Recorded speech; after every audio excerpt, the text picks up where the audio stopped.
This is the second video for the seventh class of social psychological perspectives on health.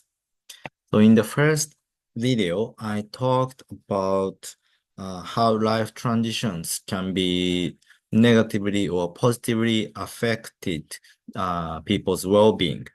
And then I introduced the model of the social identity model of identity change. And then I also explained that there are three different transitional contexts, educational context, housing context, and the community context that could influence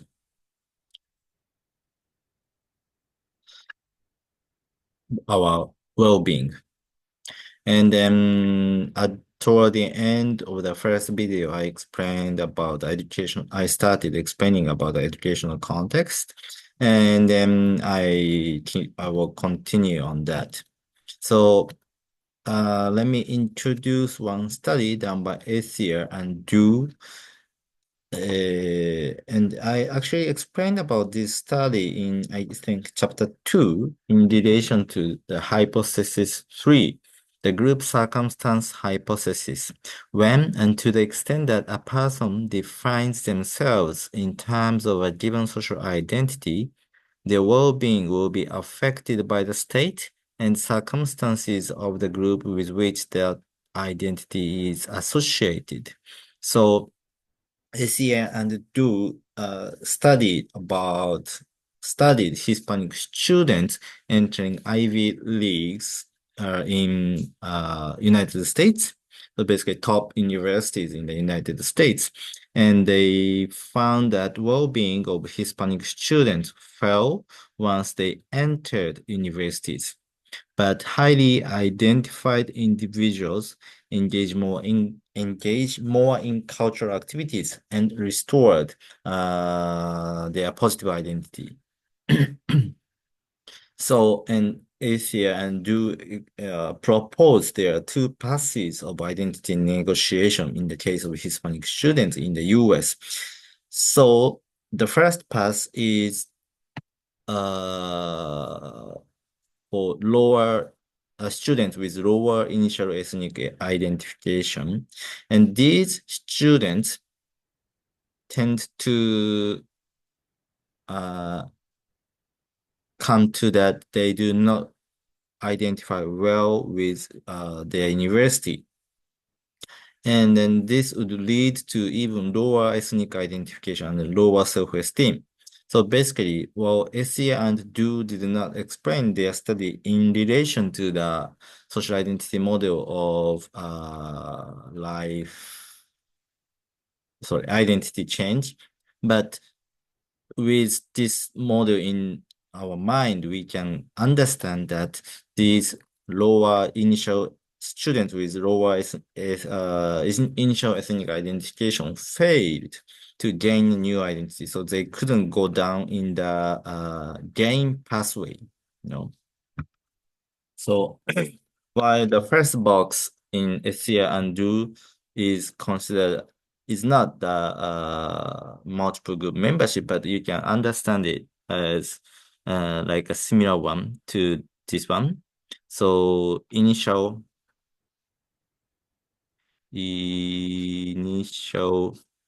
ethnic okay, I'm not very sure if my spelling is right, but so if they have if basically their initial ethnic identification works to help them to gain a new identity. So if they have low initial ethnic identity or identification, then because this is initial ethnic identification is positively related to the degree that they can gain a new identity. If they have low initial ethnic identification, then they are less likely to gain a new identity. And because gaining new identity is also possibly related to their well-being, if they cannot gain a new identity, then their well-being or self-esteem will be lower. So this is basically first path that students with low initial ethnic identification would go through when they come to enter a university. Okay. And also in relation to social status, which is the main focus of this chapter, is that, well, Hispanic students in the United States are basically considered as lower status group. So having low university identification is somewhat prevalent among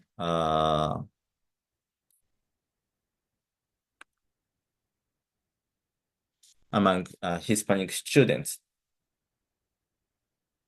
because they think that their ethnic identity is incompatible with their sorry, I'm their uh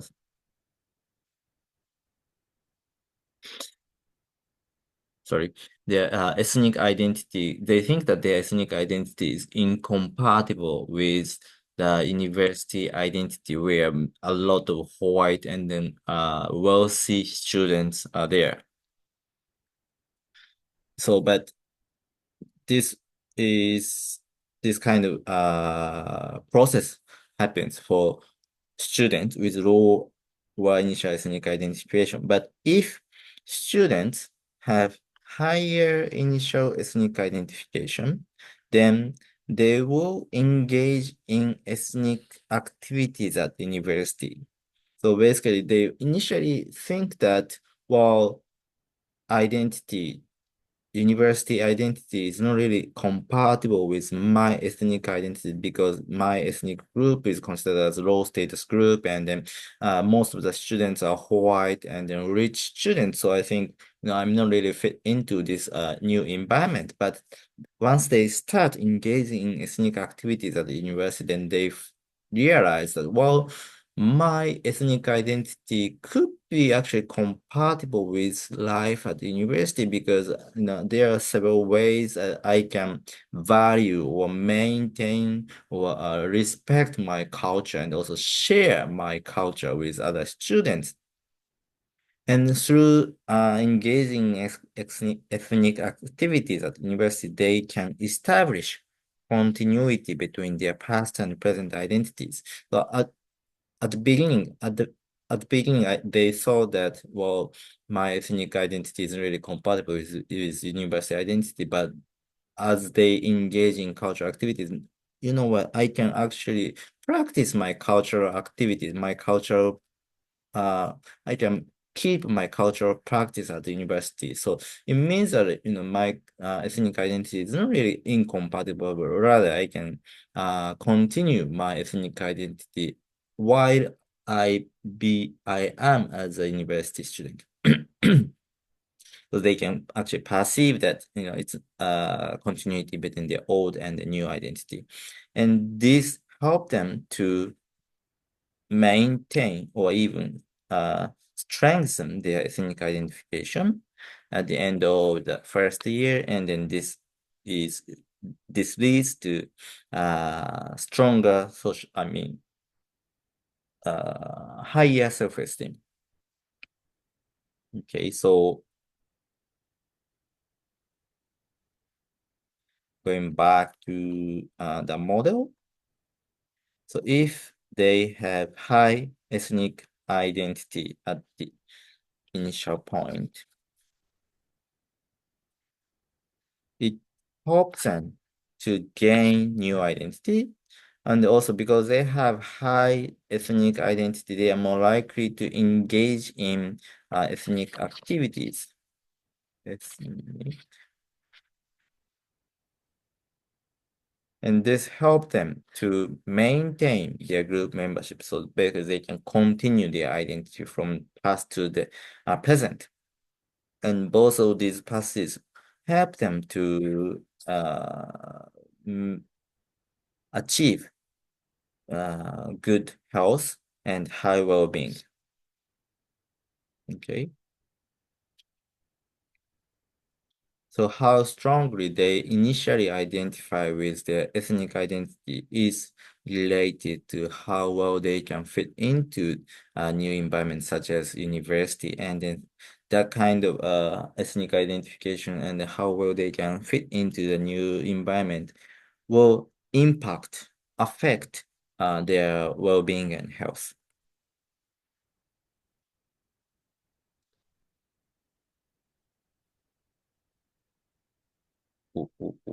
Sorry.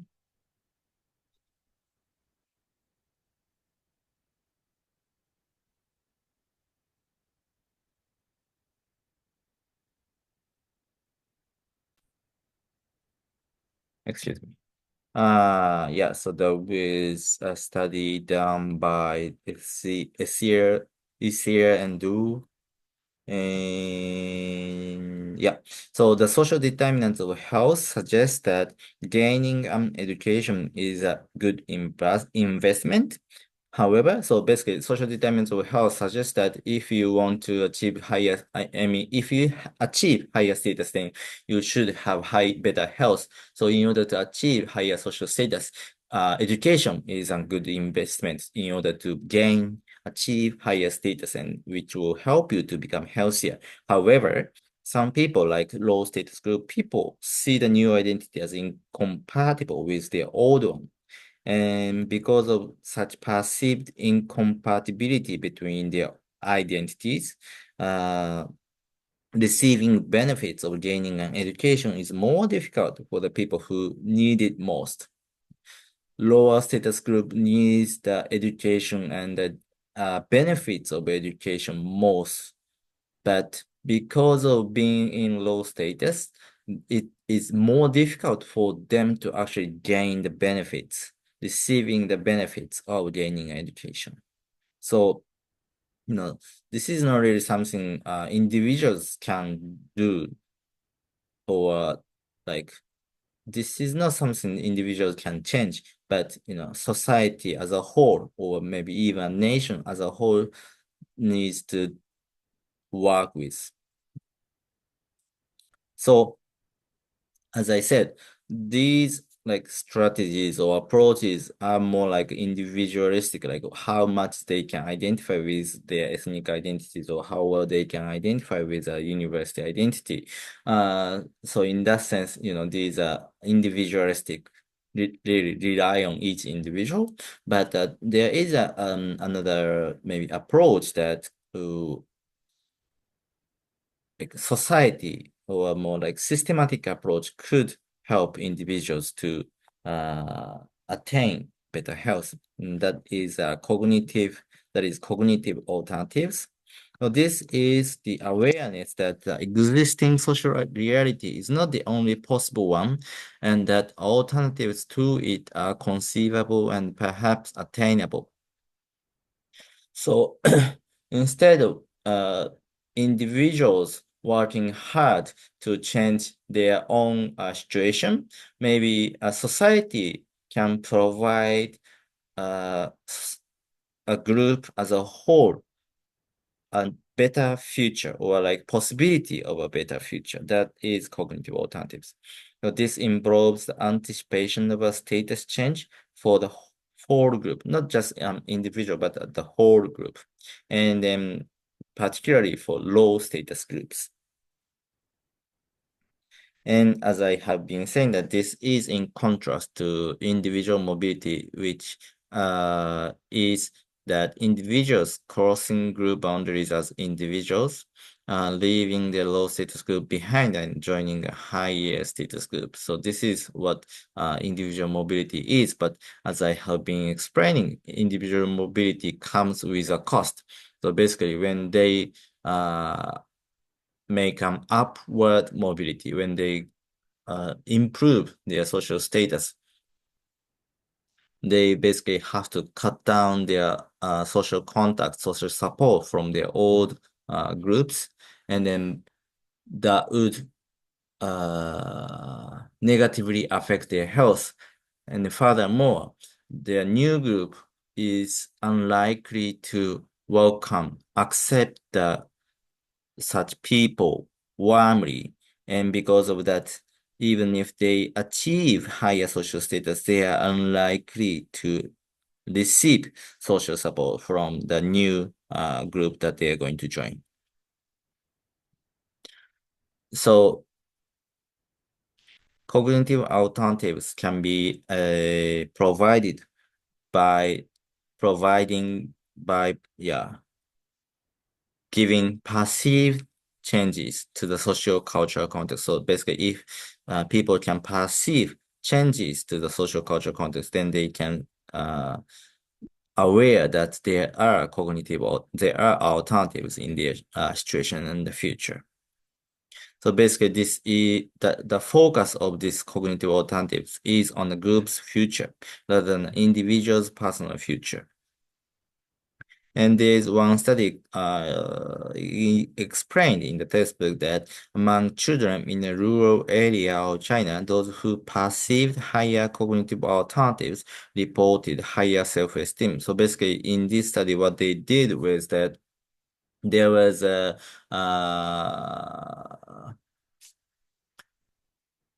like school system changes administered by the government, and then those students or children in a rural area, if they perceive that maybe their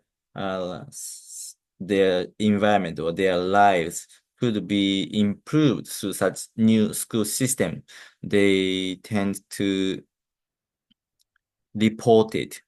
They tend to report higher self-esteem compared to other children in rural area where new school system has not been administered, and then they could not perceive changes to their social structural context. So basically, if individuals needs to make an upward change, they are likely to lose their old identity, and also they will not be accepted by a new group. But if a group as a whole can make an upward change, then they can continue their group identity, and then they can continue receiving social support from their group, and that would basically reduce the risk of losing social support and then all the memberships, and thus it will help them to improve their well-being and health. Okay. So another transition context is housing context. So homeless have fewer social connections and fewer opportunities to develop new group memberships. So because of this, they would not have much opportunities to achieve better health or higher well-being.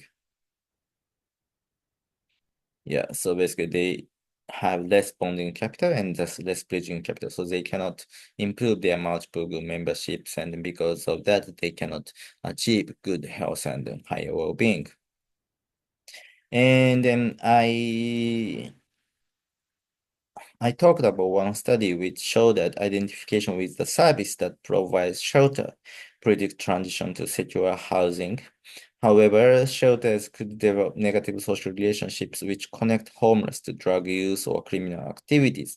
So not any kinds of social memberships or connections are beneficial for everyone, but it should be something like positive. It should be a positive group that facilitate positive behaviors for those members. So building on support from positive groups or distancing from negative group influence is really important in the case of homeless people. Okay. So basically, so this isn't really something homeless people can do by themselves, but the service or the shelter has to work in a way that help homeless people to gain positive support as well as distance from negative influence. And another transitional context is community context. So there is a study examining indigenous communities in North America, and they found that 90% of suicides occurred in 12% of the communities. So there is like a stereotype that, well, there are so much suicide cases among indigenous adolescents. Okay, but this study actually found that 90%, so the majority or almost all the suicides were actually occurred in only 12% of the communities. And they also found that no suicides for 5 years in about half of 111 communities studied. So they basically examined what makes this kind of differences, why there are so many suicides in 12% of the communities, why about 50% of the communities, in 50% of the community, they have never observed suicides for like 5 years. And what they found was a sense of collective community. So collective community is a sense that their community will continue towards the future. So, indigenous people could be threatened by a possibility that their community will not last for long, because there are not so many people keeping the practices of their indigenous lives, and then also their school systems are changing, and their children are changed by the car or more like modern culture or like American cultures, and then basically they are threatened that their culture and their community cannot be remained as they are now. So in order to improve such collective continuity, there are several things that they could do, such as participation in land claims, self-governance, establishment of cultural facilities, community control over education. And again, this is not something each individual can do, but society and community and even the government needs to help them to provide such autonomy and control over their lives. So in order to make any transitions in lives more positive, there are something that individuals can do, but at the same time, those things are very much limited. And instead of relying on each individual's effort, society or the government or community really needs to help to make situations and resources so that each individual could have a positive transition, or maybe even communities should help so that each individual does not need to have a transition. So as a conclusion of the chapter 3, so health gradient isn't always the problem of psychology, meaning that it's not really about how they actually feel or perceive the situation, but there are so much things that more large-scale action can be taken to help individual to have the right psychology. It has to be health gradient. It has to be tackled by large-scale action that affects whole communities. So, like, if you think about psychology, you might think that, it's not really about the problem isn't really in the society, but instead it's really about how you think of the situation. But in reality, their perception is also all created, structured by the society. So society, maybe if society can change, then individuals could feel so much easier to perceive positivity in the situation. Right? The communities or societies that provide people multiple group memberships and social identity capital are needed. Maybe each individual can make efforts to belong to multiple groups and then make efforts to identify with their in-groups, but communities and societies also can, there are so much things that communities and societies can do to help them to develop multiple group memberships as well as strengthen identification with their in-group. And this is because memberships and identities are influenced by roles and statuses. So these inequalities need to be addressed, not by individuals, but by the government or society. So it's really requires multiple efforts by different organizations or different agents. So maybe there are some parts that individuals can work on, but there's so much spaces that societies and government and communities needs to work on. So, each individual as well as each community and society needs to work together to make a good society or to make resources that can help individuals to perceive good futures and develop good positive group memberships. Okay, so that was the end of chapter 3. And in the next class, I will start covering chapter 5. I will not cover chapter 4 in this class. So if you are interested, please read that chapter by yourself. But please prepare for the next chapter by reading, prepare for the next class by reading chapter 5. Okay, that's it. Thank you very much.